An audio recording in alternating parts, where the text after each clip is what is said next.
क्या सिर्फ पटवारी के रिकॉर्ड में नाम दर्ज हो जाने से कोई शख्स मालिक मान सकता है? अगर किसी वारिस का नाम इनहेरिटेंस म्यूटेशन में शामिल नहीं किया गया, तो क्या उसका हक खत्म हो जाए? क्या वरासत के मुकदमात पे लिमिटेशन लागू होती है? लाहौर हाई कोर्ट ने एक इंतहाई अहम फैसला इस हवाले से दे दिया है।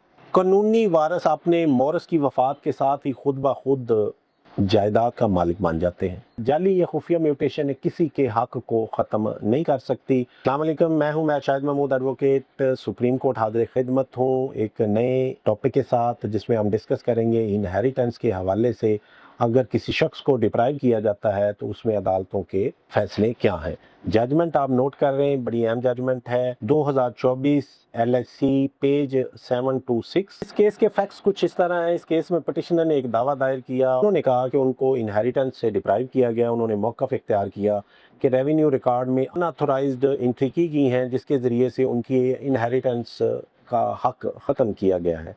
उन्होंने अदालत में बताया कि ये एंट्रीज़ ना सिर्फ गैर कानूनी हैं, बल्कि रेवेन्यू ऑफिशियल की कोलूजन से दर्ज की गई हैं। लोअर कोर्ट ने पिटिशनर्स के दावे मुस्तरद कर दिए, जिसके बाद मामला अदालत लाहौर हाई कोर्ट में पहुंचा। इसमें अदालत के सामने जो लीगल इश्यूज़ आए, वो नंबर 1 ये था कि क्या कानूनी वारिस मोरस के फौत होने के बाद खुद ब खुद मालिक बन जाता है? क्या सिर्फ म्यूटेशन एंट्री ओनरशिप क्रिएट करती है? क्या इलीगल रेवेन्यू एंट्री कानूनी हक पैदा कर देती है? क्या इनहेरिटेंस मैटर में लिमिटेशन लागू होती है? क्या हाई कोर्ट रिविजनल जुरिस्डिक्शन में कंकरेंट फाइंडिंग रिवर्स कर सकती है? हम देखते हैं कि जो पिटिशनर का स्टांस क्या था। पिटिशनर ने इस केस में स्टांस लिया कि जो इनहेरिटेंस राइट है वो कानून के मुताबिक उन्हें हासिल हो चुके हैं। म्यूटेशन सिर्फ रिकॉर्ड अपडेट करने के लिए होती है।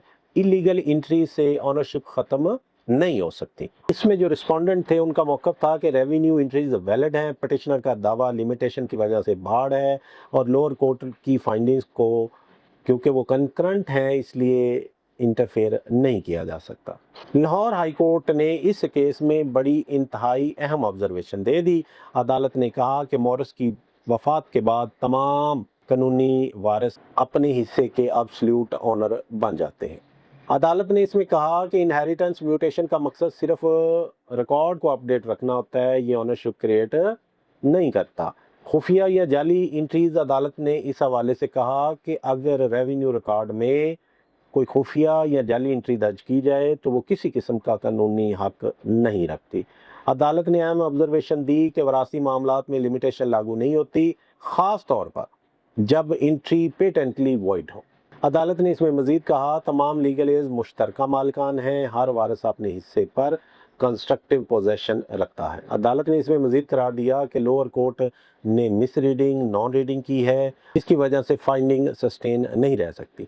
अदालत ने कहा कि अगर कंकरेंट फाइंडिंग भी इलीगल हो तो उसको ऑनरेबल हाई कोर्ट को सेक्शन 115 CPC के तहत इंटरफेयर करने का इख्तियार हासिल है। इस फैसले में हमारे सामने जो अहम कानूनी असूल आए कि legal heirs become automatic owner after the death of deceased, mutation does not create title, revenue entries can not defeat inheritance right. अगर आपको ये जजमेंट पसंद आई हो तो आपने अपने कीमती आरा से हमें आगाह करना है। Thank you very much.